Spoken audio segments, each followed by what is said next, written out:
ओम श्री गणेशाय नमः। सियावर रामचंद्र भगवान की जय। मास प्राइन 15वां विश्राम। माता के सामने सीता जी से कुछ कहने में सकुचाते हैं, पर मन में यह समझकर कि यह समय ऐसा ही है, वे बोले, हे राजकुमारी, मेरी सिखावन सुनो। मन में कुछ दूसरी तरह न समझ लेना। जो अपना और मेरा भला चाहती हो तो मेरा वचन मानकर घर रहो। हे भामनी, मेरी आज्ञा का पालन होगा। सास की सेवा बन पड़ेगी। घर रहने में सभी प्रकार से भलाई है। आदरपूर्वक सास ससुर के चरणों की पूजा करने से बढ़कर दूसरा कोई धर्म नहीं है। जब जब माता मुझे याद करेंगी और प्रेम से व्याकुल होने के कारण उनकी बुद्धि भोली हो जाएगी, वे अपने आप को भूल जाएंगी। हे सुंदरी, तब तब तुम कोमल वाणी से पुरानी कथाएं कह कह कर उन्हें समझाना। हे सुमुखी, मुझे सैकड़ों सौगंध है, मैं यह सब भाव से ही कहता हूँ कि मैं तुम्हें केवल माता के लिए ही घर पर रखता हूँ। मेरी आज्ञा मानकर घर पर रहने से गुरु और वेद के द्वारा सम्मत धर्म के आचरण का फल तुम्हें बिना ही क्लेश के मिल जाता है, किंतु हठ के वश होकर गालव मुनि और राजा नहुषादि सब ने संकट ही सहे। हे सुमुखी, हे सयानी, सुनो, मैं भी पिता के वचन को सत्य करके शीघ्र ही लौटूंगा। दिन जाते देर नहीं लगेगी। हे सुंदरी, हमारी यह सीख सुनो। हे वामा, यदि प्रेमवश हठ करोगी तो तुम परिणाम में दुख पाओगी। वन बड़ा कठिन और भयानक है। वहाँ की धूप, जाड़ा, वर्षा और हवा सभी बड़े भयानक हैं। रास्ते में कुश, कांटे और बहुत से कंकड़ हैं। उन पर बिना जूते के पैदल ही चलना होगा। तुम्हारे चरण कमल कोमल और सुंदर हैं और रास्ते में बड़े बड़े दुर्गम पर्वत हैं। पर्वतों की गुफाएं, खो, दर्रे, नदियाँ, नद और नाले ऐसे अगम्य और गहरे हैं कि उनकी ओर देखा तक नहीं जाता। रीछ, बाघ, भेड़िए, सिंह और हाथी ऐसे भयानक शब्द करते हैं कि उन्हें सुनकर धीरज भाग जाता है। जमीन पर सोना, पेड़ों की छाल के वस्त्र पहनना और कंद मूल फल का भोजन करना होगा, और वे भी क्या सदा सब दिन मिलेंगे। सब कुछ अपने अपने समय के अनुकूल ही मिल सकेगा। मनुष्यों को खाने वाले निशाचर फिरते रहते हैं। वे करोड़ों प्रकार के कपट रूप धारण कर लेते हैं। पहाड़ का पानी बहुत ही लगता है। वन की विपत्ति बखानी नहीं जा सकती। वन में भीषण सर्प, भयानक पक्षी और स्त्री पुरुषों को चुराने वाले राक्षसों के झुंड रहते हैं। वन की भयंकरता याद आने मात्र से धीर पुरुष डर जाते हैं। फिर हे मृगलोचनी, तुम तो सब भाव से ही डरपोक हो। हे हंसगमनी, तुम वन के योग्य नहीं हो। तुम्हारे वन जाने की बात सुनकर लोग मुझे अपयश देंगे, बुरा कहेंगे। मानसरोवर के अमृत के समान जल से पाली हुई हंसनी कहीं खारे समुंदर में जी सकती है? नवीन आम के वन में विहार करने वाली कोयल क्या क्रील के जंगल में शोभा पाती है? हे चंद्रमुखी, हृदय में ऐसा विचार कर तुम घर पर ही रहो। वन में बड़ा कष्ट है। स्वाभाविक हित चाहने वाले गुरु और स्वामी की सीख को जो सिर चढ़ाकर नहीं मानता, वह हृदय में भरपेट पछताता है और उसके हित की हानि अवश्य होती है। प्रियतम के कोमल तथा मनोहर वचन सुनकर सीता जी के सुंदर नेत्र जल से भर गए। श्री राम जी की यह शीतल सीख उनको कैसी जलाने वाली हुई, जैसे चकवी को शरद ऋतु की चांदनी रात होती है। जानकी जी से कुछ उत्तर देते नहीं बनता। वे यह सोचकर व्याकुल हो उठी कि मेरे पवित्र और प्रेमी स्वामी मुझे छोड़ जाना चाहते हैं। नेत्रों के जल को जबरदस्ती रोककर वे पृथ्वी की कन्या सीता जी हृदय में धीरज धरकर सास के पैर लगकर हाथ जोड़कर कहने लगी, हे देवी, मेरी इस भारी ढिठाई को क्षमा कीजिए। मुझे प्राणपति ने वही शिक्षा दी है जिससे मेरा परम हित हो, परंतु मैंने मन में समझकर देख लिया कि पति के वियोग के समान जगत में कोई दुख नहीं है। हे प्राणनाथ, हे दया के धाम, हे सुंदर, हे सुखों को देने वाले, हे सुजान, हे रघुकुल रूपी कुमुद के खिलाने वाले चंद्रमा, आपके बिना स्वर्ग भी मेरे लिए नरक के समान है। माता पिता बहन प्यारा भाई प्यारा परिवार, मित्रों का समुदाय, सास ससुर गुरु स्वजन बंधु बांधव, सहायक और सुंदर, सुशील और सुख देने वाला पुत्र। हे नाथ, जहाँ तक स्नेह और नाते हैं, पति के बिना स्त्री को सभी सूर्य से भी बढ़कर तपाने वाले हैं। शरीर, धन, घर, पृथ्वी, नगर और राज्य, पति के बिना स्त्री के लिए यह सब शोक का समाज है। भोग रोग के समान है, गहने भारूप हैं और संसार यम जातना नरक की पीड़ा के समान है। हे प्राणनाथ, आपके बिना जगत में मुझे कहीं कुछ भी सुखदाई नहीं है।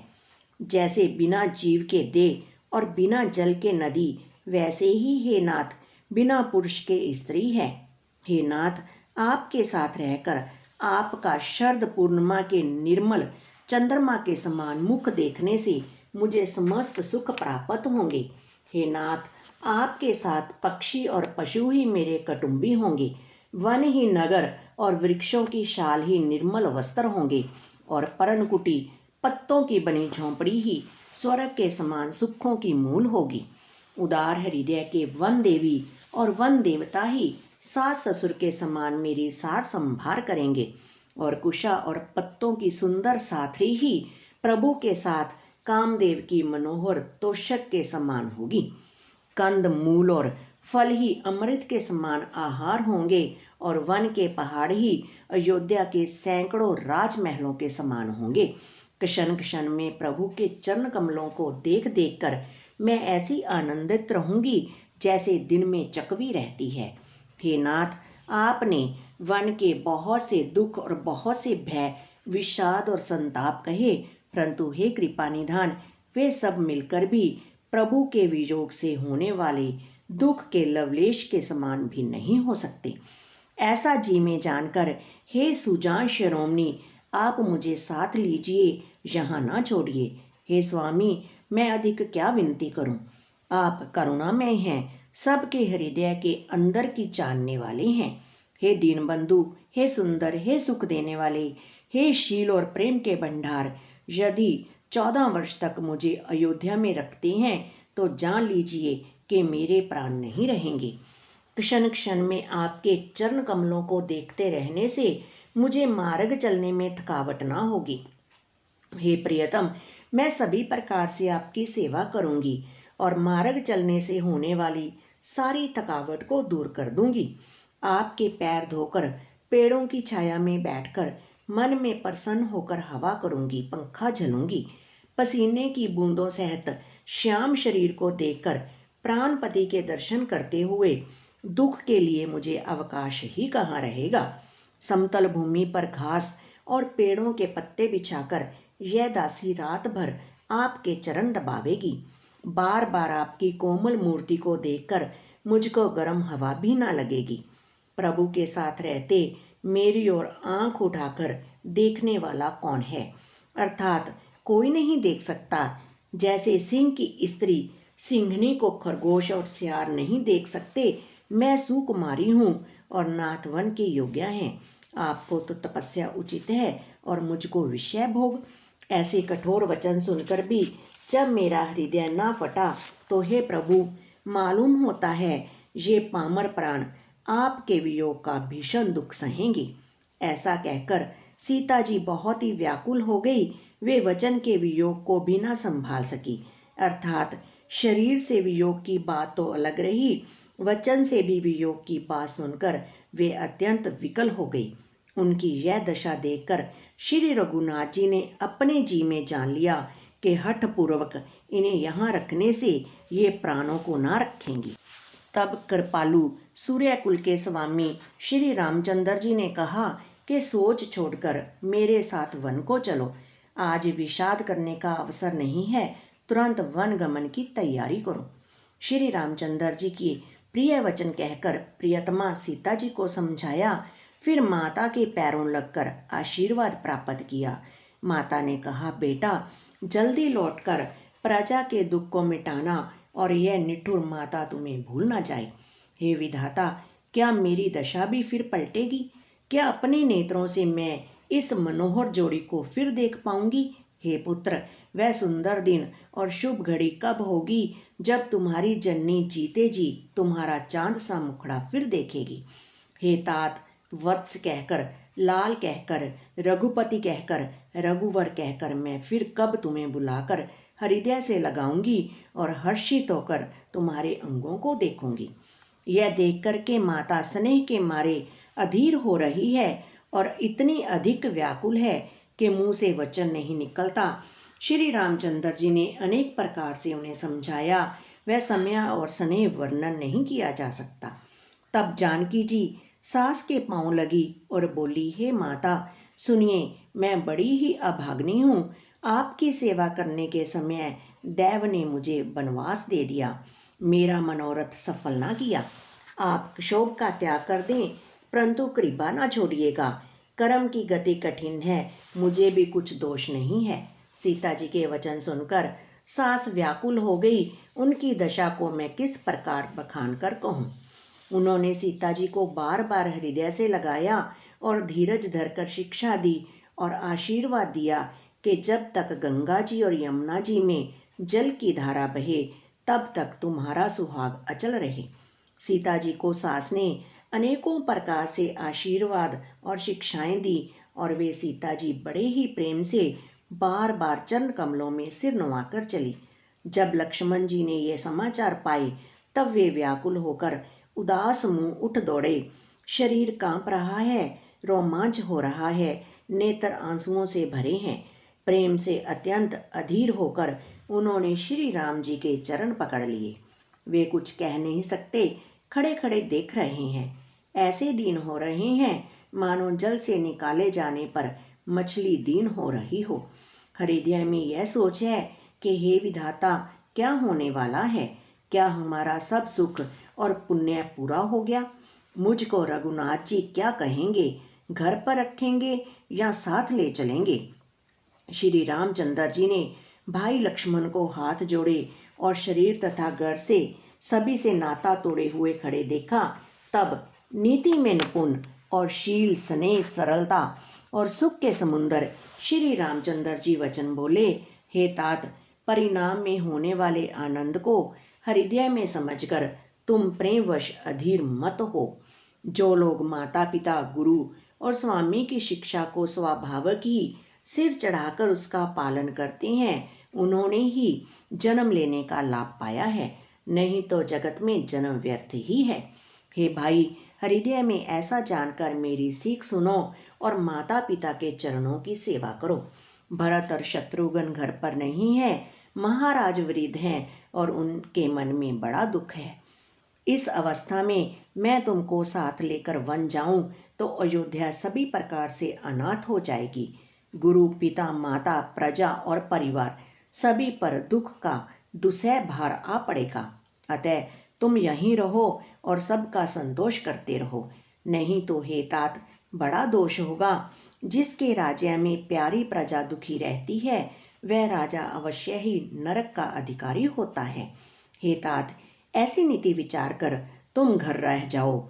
यह सुनते ही लक्ष्मण जी बहुत ही व्याकुल हो गए। इन शीतल वचनों से वे कैसे सूख गए, जैसे पाले के स्पर्श से कमल सूख जाता है। प्रेमवश लक्ष्मण जी से कुछ उत्तर देते नहीं बनता।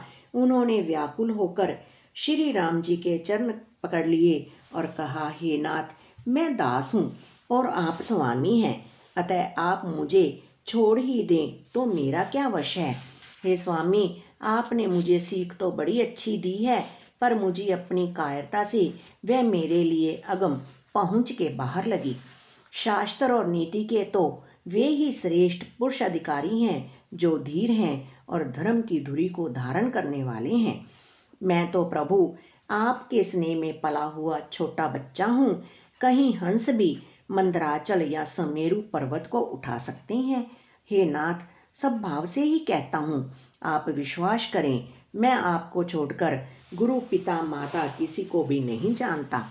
जगत में जहाँ तक स्नेह का संबंध, प्रेम और विश्वास है, जिनको स्वयं वेद ने गाया है, हे स्वामी, हे दीनबंधु, हे सबके हृदय के अंदर की जानने वाले, मेरे तो वे सब कुछ केवल आप ही हैं। धर्म और नीति का उपदेश तो उसको करना चाहिए जिसे कीर्ति, विभूति, ऐश्वर्य या सद्गति प्यारी हो। किंतु जो मन, वचन और कर्म से चरणों में ही प्रेम रखता हो, हे कृपा सिंधु, क्या वह त्यागने के योग्य है? दया के समुंदर श्री रामचंद्र जी ने भले भाई के कोमल और नम्रता युक्त वचन सुनकर और उन्हें स्नेह के कारण डरे हुए जानकर हृदय से लगाकर समझाया और कहा, हे भाई, जाकर माता से विदा मांगाओ और जल्दी वन को चलो। रघुकुल में श्रेष्ठ श्री राम जी की वाणी सुनकर लक्ष्मण जी आनंदित हो गए। बड़ी हानि दूर हो गई और बड़ा लाभ हुआ। वे हर्षित हृदय से माता सुमित्रा जी के पास आए, मानो अंधा फिर से नेत्र पा गया हो।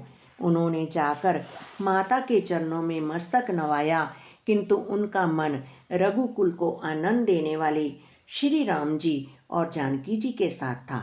माता ने उदास मन देखकर उनसे कारण पूछा। लक्ष्मण जी ने सब कथा विस्तार से कह सुनाई। सुमित्रा जी कठोर वचनों को सुनकर ऐसे सहम गई जैसे हिरनी चारों ओर वन में आग लगी देखकर सहम जाती है। लक्ष्मण ने देखा कि आज अब अनर्थ हुआ, वे स्नेहवश काम बिगाड़ देंगी, इसलिए वे विदा मांगते हुए डर के मारे सकुचाते हैं और मन ही मन सोचते हैं कि हे विधाता, माता साथ जाने को कहेंगी या नहीं।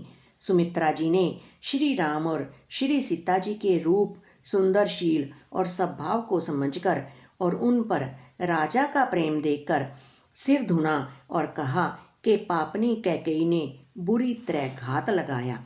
परंतु कुछ समय जानकर धैर्य धारण किया और स्वभाव से ही हित चाहने वाली सुमित्रा जी कोमल वाणी से बोली, हे तात, जानकी जी तुम्हारी माता हैं और सब प्रकार से स्नेह करने वाले श्री रामचंद्र जी तुम्हारे पिता हैं। जहाँ श्री राम जी का निवास हो वहीं अयोध्या है, जहाँ सूर्य का प्रकाश हो वहीं दिन है। यदि निश्चय ही सीताराम वन को चाहते हैं तो अयोध्या में तुम्हारा कुछ भी काम नहीं है। गुरु, पिता, माता, भाई, देवता और स्वामी, इन सब की सेवा प्राण के समान करनी चाहिए। फिर श्री रामचंद्र जी तो प्राणों के भी प्रिय हैं, हृदय के भी जीवन हैं और सभी के स्वार्थ रहित सखा हैं। जगत में जहाँ तक पूजनीय और परम प्रिय लोग हैं वे सब राम जी के नाते से हैं, पूजनीय और परम प्रिय मानने योग्य हैं। हृदय में ऐसा जानकर हे तात, उनके साथ वन जाओ और जगत में जीने का लाभ उठाओ। मैं बलिहारी चाहती हूँ, हे पुत्र, मेरे समेत तुम बड़े ही सौभाग्य के पात्र हुए जो तुम्हारे चित्त ने छल छोड़कर श्री राम जी के चरणों में स्थान प्राप्त किया है। संसार में वही युवती स्त्री पुत्रवती है जिसका पुत्र श्री रघुनाथ जी का भगत हो, नहीं तो जो राम से विमुख पुत्र से अपना हित जानती है वह तो बांझ ही अच्छी। पशु की भांति उसका ब्याना पुत्र प्रसव करना व्यर्थ ही है। तुम्हारे ही भाग्य से श्री राम जी वन को जा रहे हैं, हे तात, दूसरा कोई कारण नहीं है। संपूर्ण पुण्यों का सबसे बड़ा फल यही है कि श्री सीताराम जी के चरणों में स्वाभाविक प्रेम हो। राग, रोष, ईर्ष्या, मद और मोह, इनके वश स्वपन में भी मत होना। सब प्रकार के विकारों का त्याग कर मन, वचन और कर्म से श्री सीताराम जी की सेवा करना। तुमको वन में सब प्रकार से आराम है, जिसके साथ श्री राम जी और सीता जी रूप पिता माता हैं। हे पुत्र, तुम वही करना जिससे श्री रामचंद्र जी वन में क्लेश न पावें। मेरा यही उपदेश है। हे तात, मेरा यही उपदेश है जिससे वन में तुम्हारे कारण श्री राम जी और सीता जी सुख पावें और पिता, माता, प्रिय परिवार तथा नगर के सुखों की याद भूल जाएं। तुलसीदास जी कहते हैं कि सुमित्रा जी ने इस प्रकार हमारे प्रभु श्री लक्ष्मण जी को शिक्षा देकर वन जाने की आज्ञा दी और फिर यह आशीर्वाद दिया कि श्री सीता जी और श्री रघुवीर जी के चरणों में तुम्हारा निर्मल, निष्काम और अनन्य एवं प्रगाढ़ प्रेम नित नित नया हो। माता के चरणों में सिर नवाकर हृदय में डरते हुए कि अब भी कोई विघ्न न आ जाए, लक्ष्मण जी तुरंत इस तरह चल दिए जैसे सौभाग्यवश कोई हिरण कठिन फंदे को तुड़ाकर भाग निकला हो। लक्ष्मण जी वहाँ गए जहाँ जानकी नाथ जी थे और प्रिय का साथ पाकर मन में बड़े ही प्रसन्न हुए। श्री राम जी और सीता जी के सुंदर चरणों की वंदना करके वे उनके साथ चले और राजभवन में आए। नगर के स्त्री पुरुष आपस में कह रहे हैं कि विधाता ने खूब बनाकर बात बिगाड़ी। उनके शरीर दुबले, मन दुखी, मुख उदास हो रहे हैं। वे ऐसे व्याकुल हैं जैसे शहद छीन लिए जाने पर शहद की मक्खियां व्याकुल हों। सब हाथ मल रहे हैं, सिर धुनकर पछता रहे हैं, मानो बिना पंख के पक्षी व्याकुल हो रहे हैं। राजद्वार पर बड़ी भीड़ हो रही है, अपार विषाद का वर्णन नहीं किया जा सकता। श्री रामचंद्र जी पधारे हैं, यह प्रिय वचन कहकर मंत्री ने राजा को उठाकर बैठाया। सीता सहित दोनों पुत्रों को वन के लिए तैयार देखकर राजा बहुत व्याकुल हुए। सीता सहित दोनों सुंदर पुत्रों को देख देखकर राजा उकुलाते हैं और स्नेहवश बारंबार उन्हें हृदय से लगा लेते हैं। राजा व्याकुल है, बोल नहीं सकते। हृदय में शोक से उत्पन्न हुआ भयानक संताप है। तब रघुकुल के वीर श्री रामचंद्र जी ने अत्यंत प्रेम से चरणों में सिर नवाकर उठकर विदा मांगी। हे पिताजी, मुझे आशीर्वाद और आज्ञा दीजिए। हर्ष के समय आप शोक क्यों कर रहे हैं? हे तात, प्रिय के प्रेमवश प्रमाद कर्तव्य कर्म में त्रुटि करने से जगत में यश जाता रहेगा और निंदा होगी। यह सुनकर स्नेहवश राजा ने उठकर श्री रघुनाथ जी की बाँह पकड़कर उन्हें बैठा लिया और कहा, हे तात सुनो, तुम्हारे लिए मुनि लोग कहते हैं कि श्री राम चराचर के स्वामी हैं। शुभ और अशुभ कर्मों के अनुसार ईश्वर हृदय में विचार कर फल देता है। जो कर्म करता है वही फल पाता है, ऐसी वेद की नीति है। यह सब कोई कहते हैं, किंतु इस अवसर पर तो इसके विपरीत हो रहा है। अपराध तो कोई और ही करे और उसके फल का भोग कोई और ही पावे। भगवान की लीला बड़ी ही विचित्र है, उसे जानने योग्य जगत में कौन है?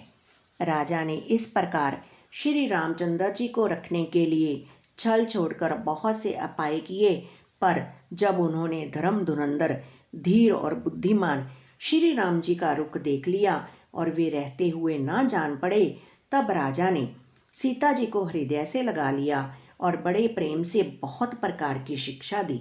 वन के दुसह दुख कहकर सुनाए, फिर सास ससुर और पिता के पास रहने के सुखों को समझाया। परंतु सीता जी का मन श्री रामचंद्र जी के चरणों में अनुरक्त था, इसलिए उन्हें घर अच्छा नहीं लगा और ना वन भयानक लगा। फिर और सब लोगों ने भी वन में विपत्तियों की अधिकता बता बताकर सीता जी को समझाया। मंत्री सुमंतर जी की पत्नी और गुरु वशिष्ठ जी की स्त्री अरुंधति जी तथा और भी चतुर स्त्रियां स्नेह के साथ कोमल वाणी से कहती हैं कि तुमको तो राजा ने वनवास दिया ही नहीं है, इसलिए जो ससुर गुरु और सास कहें तुम वही करो। यह शीतल हितकारी मधुर और कोमल सीख सुनने पर सीता जी को अच्छी नहीं लगी। वे इस प्रकार व्याकुल हो गई मानो शरद ऋतु के चंद्रमा की चांदनी लगते ही चकई व्याकुल हो उठी हो। सीता जी संकोचवश उत्तर नहीं देती। इन बातों को सुनकर कैकेयी तमक कर उठी। उसने मुनियों के वस्त्र, आभूषण, माला, मेखला आदि और बर्तन, कमंडल आदि लाकर श्री रामचंद्र जी के आगे रख दिए और कोमल वाणी से कहा, हे रघुवीर, राजा को तुम प्राणों के समान प्रिय हो। भीरू राजा शील और स्नेह नहीं छोड़ेंगे। पुण्य, सुंदर, यश और परलोक चाहे नष्ट हो जाए, पर तुम्हें वन जाने को वे कभी ना कहेंगे। ऐसा विचार कर जो तुम्हें अच्छा लगे वही करो।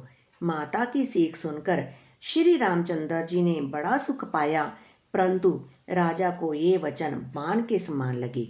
वे सोचने लगे, अब भी अभागे प्राण क्यों नहीं निकलते। राजा मूर्छित हो गए। लोग व्याकुल हैं, किसी को कुछ सूझ नहीं पड़ता कि क्या करें। श्री रामचंद्र जी तुरंत मुनि का वेश बनाकर और माता पिता को सिर नवाकर चल दिए।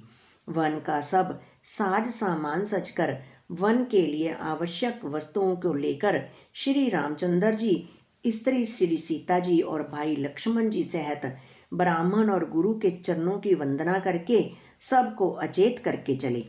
राजमहल से निकलकर श्री रामचंद्र जी वशिष्ठ जी के दरवाजे पर जा खड़े हुए और देखा कि सब लोग विरह की अग्नि में जल रहे हैं। उन्होंने प्रिय वचन कहकर सबको समझाया। फिर श्री रामचंद्र जी ने ब्राह्मणों की मंडली को बुलाया। गुरु जी से कहकर उन सबको वर्षानन वर्ष भर का भोजन दिए और आदर दान और विनय से उन्हें वश में कर लिया। फिर याचकों को दान और मान देकर संतुष्ट किया तथा मित्रों को पवित्र प्रेम से प्रसन्न किया। फिर दास दासियों को बुलाकर उन्हें गुरु जी को सौंपकर हाथ जोड़कर बोले, हे गुसाई, इन सबकी माता पिता के समान सार संभार देख रेख करते रहिएगा। श्री रामचंद्र जी बार बार दोनों हाथ जोड़कर सबसे कोमल वाणी से कहते हैं कि मेरा सब प्रकार से हितकारी मित्र वही होगा जिसकी चेष्टा से महाराज सुखी रहें। हे परम चतुर पूर्ववासी सज्जनों, आप लोग सब वही उपाय करिएगा जिससे मेरी सब माताएं मेरे विरह के दुख से दुखी ना हों। इस प्रकार श्री राम जी ने सबको समझाया और हर्षित होकर गुरु जी के चरण कमलों में सिर नवाया। फिर गणेश जी, पार्वती जी और कैलाशपति महादेव जी को मनाकर तथा आशीर्वाद पाकर श्री रघुनाथ जी चले। श्री राम जी के चलते ही बड़ा भारी विषाद हो गया। नगर के आर्तनाद हाहाकार सुना नहीं जाता। लंका में बुरे शकुन होने लगे। अयोध्या में अत्यंत शोक छा गया और देवलोक में सब हर्ष और विषाद दोनों के वश में हो गए। हर्ष इस बात का था कि अब राक्षसों का नाश होगा और विषाद अयोध्या वासियों के शोक के कारण था। मूर्छा दूर हुई तब राजा जागे और सुमंत्र को बुलाकर ऐसा कहने लगे, श्री राम वन को चले गए पर मेरे प्राण नहीं जा रहे। ना जाने ये किस सुख के लिए शरीर में टिक रहे हैं। इससे अधिक बलवती और कौन सी व्यथा होगी जिस दुख को पाकर प्राण शरीर को छोड़ेंगे। फिर धीरज धरकर राजा ने कहा, हे सखा, तुम रथ लेकर श्री राम के साथ जाओ। अत्यंत सुकुमार दोनों कुमारों को तथा सुकुमारी जानकी को रथ में चढ़ाकर वन दिखलाकर 4 दिन के बाद लौट आना। यदि धैर्यवान दोनों भाई न लौटें, क्योंकि श्री रघुनाथ जी प्रण के सच्चे और दृढ़ता से नियम का पालन करने वाले हैं, तो तुम हाथ जोड़कर विनती करना कि हे प्रभु, जनक कुमारी सीता जी को तो लौटा दीजिए। जब सीता वन को देखकर डरें तब मौका पाकर मेरी ऐसी खुन से कहना कि तुम्हारे सास और ससुर ने ऐसा संदेश कहा है कि हे पुत्री, तुम लौट चलो। वन में बहुत क्लेश हैं, कभी पिता के घर कभी ससुराल, जहाँ तुम्हारी इच्छा हो वहीं रहना। इस प्रकार तुम बहुत से उपाय करना। यदि सीता जी लौट आई तो मेरे प्राणों को सहारा हो जाएगा, नहीं तो अंत में मेरा मरण ही होगा। विधाता के विपरीत होने पर कुछ वश नहीं चलता। हा राम, लक्ष्मण और सीता को लाकर दिखाओ। ऐसा कहकर राजा मूर्छित होकर पृथ्वी पर गिर पड़े। सुमंतर जी राजा की आज्ञा पाकर सिर नवाकर और बहुत जल्दी रथ जुड़वाकर वहां गए जहां नगर के बाहर सीता जी सहित दोनों भाई थे। तब वहां पहुंचकर सुमंतर ने राजा के वचन श्री रामचंद्र जी को सुनाए और विनती करके उनको रथ पर चढ़ाया। सीता जी सहित दोनों भाई रथ पर चढ़कर हृदय में अयोध्या को सिर नवाकर चले। श्री रामचंद्र जी को जाते हुए और अयोध्या को अनाथ होते हुए देखकर सब लोग व्याकुल होकर उनके साथ हो लिए। कृपा के समुंदर श्री राम जी उन्हें बहुत तरह से समझाते हैं तो वे अयोध्या की ओर लौट जाते हैं, परंतु प्रेमवश फिर लौट आते हैं। अयोध्यापुरी बड़ी डरावनी लग रही है, मानो अंधकार में काल रात्रि ही हो। नगर के नर नारी भयानक जंतुओं के समान एक दूसरे को देखकर डर रहे हैं। घर, शमशान, कटुंबी, भूत प्रेत और पुत्र, हितैषी और मित्र मानो यमराज के दूत हैं। बगीचों में वृक्ष और बेलें कुम्हला रही हैं। नदी और तालाब ऐसे भयानक लगते हैं कि उनकी ओर देखा भी नहीं जाता। करोड़ों घोड़े, हाथी, खेलने के लिए पाले हुए हिरण, नगर के गाय बैल बकरी आदि पशु, पपीहे मोर कोयल चकवे तोते मैना सारस हंस और चकोर श्री राम जी के वियोग में सभी व्याकुल हुए। जहाँ तहाँ ऐसे चुपचाप स्थिर होकर खड़े हैं मानो तस्वीरों में लिखकर बनाए हुए हैं। नगर मानो फलों से परिपूर्ण बड़ा भारी सघन वन था। नगर निवासी सब स्त्री पुरुष, बहुत से पशु पक्षी थे, अर्थात अवधपुरी अर्थ धर्म काम मोक्ष चारों फलों को देने वाली नगरी थी और सब स्त्री पुरुष सुख से उन फलों को प्राप्त करते थे। विधाता ने कैकेयी को भिलनी बनाया, जिसने 10 दिशाओं में दुसह दावग्नि भयानक आग लगा दी। श्री रामचंद्र जी के विरह की इस अग्नि को लोग सह ना सके। सब लोग व्याकुल होकर भाग चले। सब ने मन में विचार कर लिया कि श्री राम जी लक्ष्मण जी और सीता जी के बिना सुख नहीं है। जहाँ श्री राम जी रहेंगे वहीं सारा समाज होगा। श्री रामचंद्र जी के बिना अयोध्या में हम लोगों का कुछ काम नहीं है।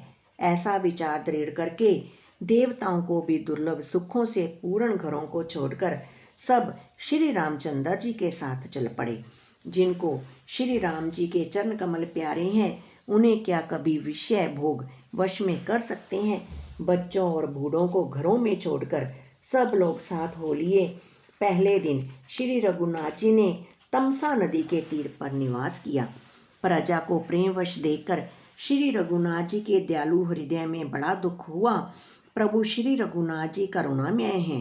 पराई पीड़ा को वे तुरंत पा जाते हैं, अर्थात दूसरे का दुख देखकर वे तुरंत स्वयं दुखित हो जाते हैं। प्रेम युक्त कोमल और सुंदर वचन कहकर श्री राम जी ने बहुत प्रकार से लोगों को समझाया और बतेरे धर्म संबंधी उपदेश दिए, परंतु प्रेमवश लोग लौटते नहीं। शील और स्नेह छोड़ा नहीं जाता। श्री रघुनाथ जी असमंजस के अधीन हो गए, दुविधा में पड़ गए। शोक और परिश्रम थकावट के मारे लोग सो गए और कुछ देवताओं की माया से भी उनकी बुद्धि मोहित हो गई। जब 2 पहर रात बीत गई, तब श्री रामचंद्र जी ने प्रेम पूर्वक मंत्री सुमंत्र से कहा, हे तात, रथ के खोज मारकर अर्थात पहियों के चिन्हों से दिशा का पता ना चले, इस प्रकार रथ को हाँकिए और किसी उपाय से बात नहीं बनेगी। शंकर जी के चरणों में सिर नुवाकर श्री राम जी लक्ष्मण जी और सीता जी रथ पर सवार हुए। मंत्री ने तुरंत ही रथ को इधर उधर खोज छिपाकर चला दिया। सवेरा होते ही सब लोग जागे तो बड़ा शोर मचा कि श्री रघुनाथ जी चले गए। कहीं रथ का खोज नहीं पाते, सब हा राम पुकारते हुए चारों ओर दौड़ रहे हैं, मानो समुंदर में जहाज डूब गया हो, जिससे व्यापारियों का समुदाय बहुत ही व्याकुल हो उठा हो। वे एक दूसरे को उपदेश देते हैं कि श्री रामचंद्र जी ने हम लोगों को क्लेश होगा यह जानकर छोड़ दिया है। वे लोग अपनी निंदा करते हैं और मछलियों की सराहना करते हैं, कहते हैं श्री रामचंद्र जी के बिना हमारे जीने को धिक्कार है। विधाता ने यदि प्यारे का वियोग ही रचा तो फिर उसने मांगने पर मृत्यु क्यों नहीं दी। इस प्रकार बहुत से प्रलाप करते हुए वे संताप से भरे हुए अयोध्या जी में आए। उन लोगों के विषम वियोग की दशा का वर्णन नहीं किया जा सकता। 14 साल की अवधि की आशा से ही वे प्राणों को रख रहे हैं। सब स्त्री पुरुष श्री रामचंद्र जी के दर्शन के लिए नियम और व्रत करने लगे और ऐसे दुखी हो गए जैसे चकवा चकवी और कमल सूर्य के बिना दीन हो जाते हैं। सीता जी और मंत्री सहित दोनों भाई श्रृंगवीरपुर जा पहुँचे। वहाँ गंगा जी को देखकर श्री राम जी रथ से उतर पड़े और बड़े हर्ष के साथ उन्होंने दंडवत की। लक्ष्मण जी सुमंत्र और सीता जी ने भी प्रणाम किया। सबके साथ श्री रामचंद्र जी ने सुख पाया। गंगा जी समस्त आनंद मंगलों की मूल है। वे सब सुखों की करने वाली और सब पीड़ाओं को हरने वाली है। अनेक कथा प्रसंग कहते हुए श्री राम जी गंगा जी की तरंगों को देख रहे हैं। उन्होंने मंत्री को, छोटे भाई लक्ष्मण जी को और प्रिय सीता जी को देव नदी गंगा जी की बड़ी महिमा सुनाई। इसके बाद सबने स्नान किया, जिससे मार्ग का सारा श्रम थकावट दूर हो गई और पवित्र जल पीते ही मन प्रसन्न हो गया। जिनके स्मरण मात्र से बार बार जन्मने और मरने का महान श्रम मिट जाता है, उनको श्रम होना यह केवल लौकिक व्यवहार नर लीला है।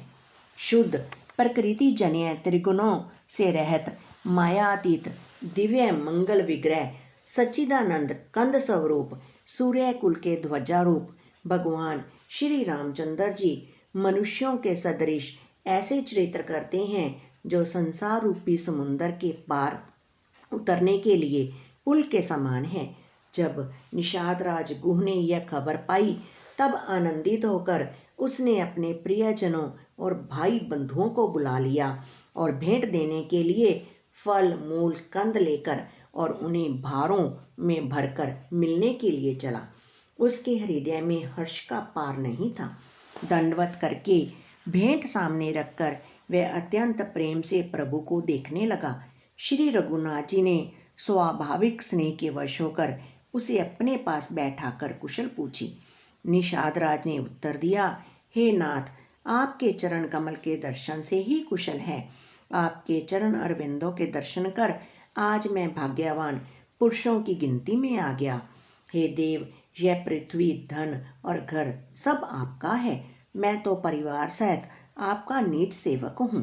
अब कृपा करके श्रृंगवेरपुर में पधारिए और इस दास की प्रतिष्ठा बढ़ाइए, जिससे सब लोग मेरे भाग्य की बड़ाई करें। श्री रामचंद्र जी ने कहा, हे सुजान सखा, तुमने जो कुछ कहा सब सत्य है, परंतु पिताजी ने मुझको और ही आज्ञा दी है। उनकी आज्ञा अनुसार मुझे 14 वर्ष तक मुनियों का व्रत और वेश धारण कर और मुनियों के योग्य आहार करते हुए वन में ही बसना है।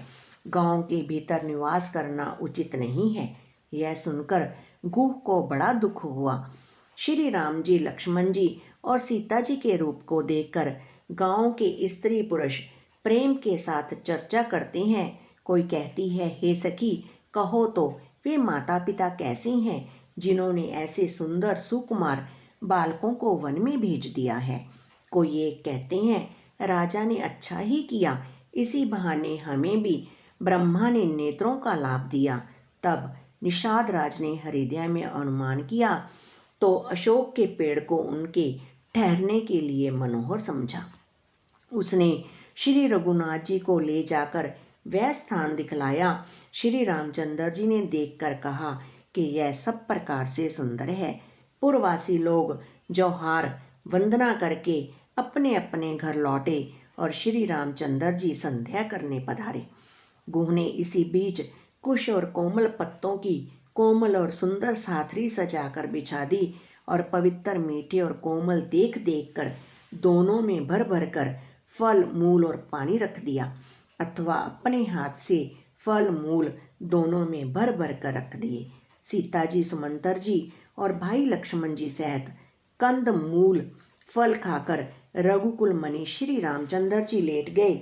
भाई लक्ष्मण जी उनके पैर दबाने लगे। फिर प्रभु श्री रामचंद्र जी को सोते जानकर लक्ष्मण जी उठे और कोमल वाणी से मंत्री सुमंतर जी को सोने के लिए कहकर वहां से कुछ दूर पर धनुष बाण से सजकर वीरासन से बैठकर जागने पहरा देने लगे।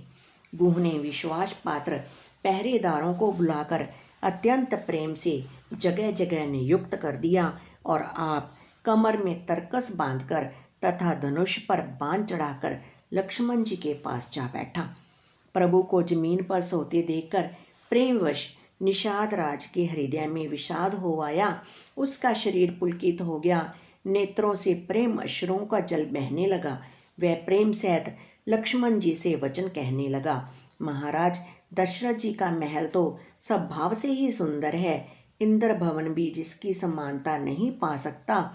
उसमें सुंदर मणियों के रचे चौबारे, छत के ऊपर बंगले हैं जिन्हें मानो रत्ती के पति कामदेव ने अपने ही हाथों सजाकर बनाया है, जो पवित्र, बड़े ही विलक्षण, सुंदर भोग पदार्थों से पूर्ण और फूलों की सुगंध से सुवासित हैं। जहाँ सुंदर पलंग और मणियों के दीपक हैं, तथा सब प्रकार का पूरा आराम है, जहाँ ओढ़ने बिछाने के अनेकों वस्त्र, तकिए और गद्दे हैं, जो दूध के फेन के समान कोमल, निर्मल, उज्जवल और सुंदर हैं।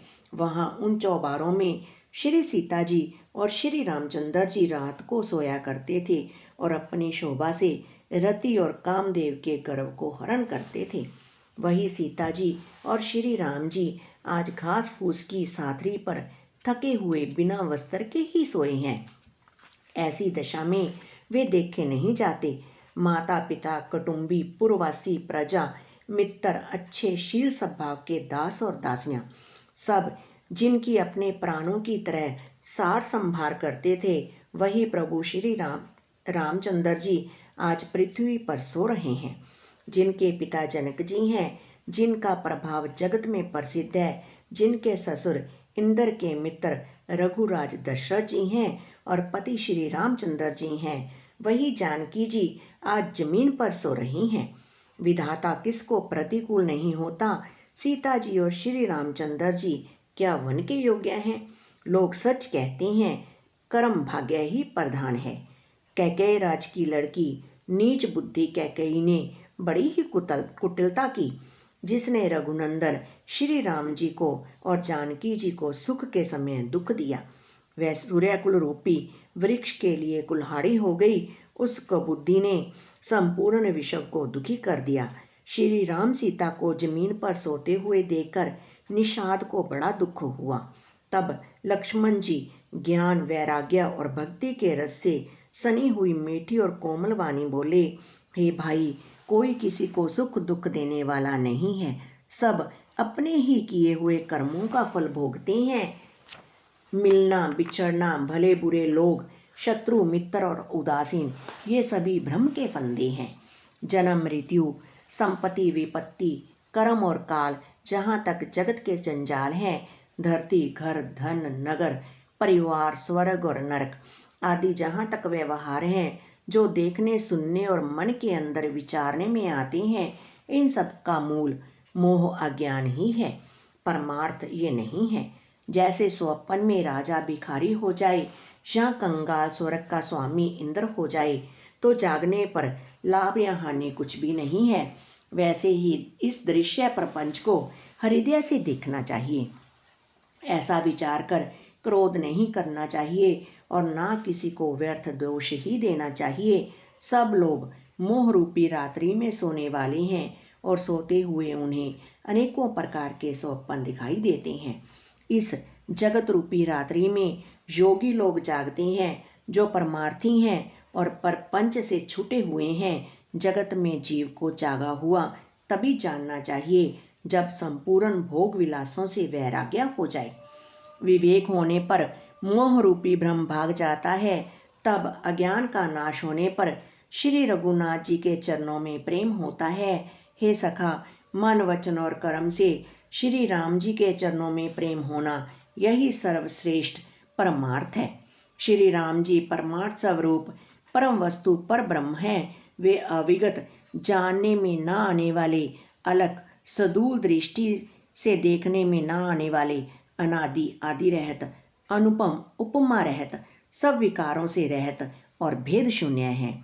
वेद जिनका नित्य नेति नेति कहकर निरूपण करते हैं, वही कृपालु श्री रामचंद्र जी भगत, भूमि, ब्राह्मण, गौ और देवताओं के हित के लिए मनुष्य शरीर धारण करके लीलाएं करते हैं, जिनके सुनने से जगत के जंजाल मिट जाते हैं। मास प्राइन 15वां विश्राम।